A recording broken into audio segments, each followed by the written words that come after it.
Είναι ο κύριος Φλόρος μαζί μας στο στούντιο της Θεσσαλονίκης. Κύριε Φλόρε, από ποια ηλικία και μετά μπορεί ένα παιδί να έχει τα πρώτα συμπτώματα εθισμού στο διαδίκτυο? Σας ευχαριστώ για την πρόσκληση.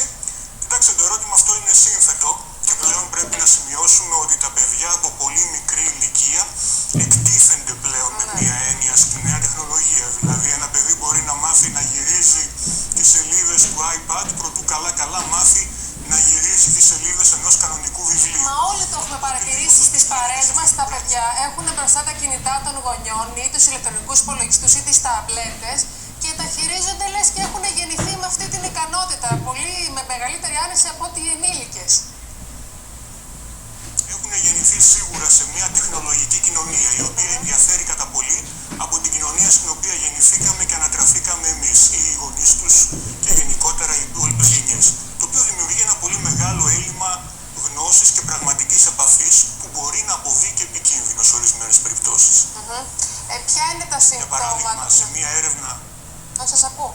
Ναι, να σημειώσω απλά ότι σε έρευνα της Ελληνικής Εταιρείας Μελέτης Διαταραχής Εθισμού στο διαδίκτυο Σκικό, όπου είδαμε όλους τους ανήλικους μαθητές του νησιού, αυτό το οποίο είδαμε να γίνεται ήταν ότι οι μαθητές μπορεί να είχαν υπερβολική ενασχόληση με τα κοινωνικά δίκτυα, που να συνδέεται με φαινόμενα εθισμού, όταν είχαν από την οικογένειά τους ελλειπή πραγματική φροντίδα και έναν υπερπροστατευτισμό. Τώρα, ο υπερπροστατευτισμός μπορεί να είναι η απόκριση ενός γονιού σε κάτι το οποίο δεν γνωρίζει στην ουσία να διαχειρίζεται.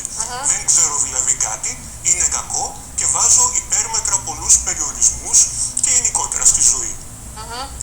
Ένας γονιός που διαπιστώνει ότι έχει αυτά τα πρώτα συμπτώματα, βλέπει το παιδί να απομονώνεται, πώς μπορεί να έρθει σε επικοινωνία με εσάς? Κοιτάξτε, υπάρχουν δομές ανά την Ελλάδα, αναφέρθηκε η Μονάδα Εφηβικής Υγείας, υπάρχει αντίστοιχη δομή στο Ιπποκράτιο στη Θεσσαλονίκη. Γίνονται και προσπάθειες από την εταιρεία μας που είναι μια αστική μη κερδοσκοπική επιστημονική εταιρεία. Μπορεί να επικοινωνήσει κάποιος απευθείας με τα γραφεία μας για πληροφορίες. Και υπάρχουν πολλές ενημερωτικές καμπάνιες σε εξέλιξη και πολύ αξιόλογη βέβαια είναι και η προσπάθεια η οποία αναφέρθηκε από την ελληνική αστυνομία και από τη Διεύθυνση Δίωξης Ηλεκτρονικού Εγκλήματος.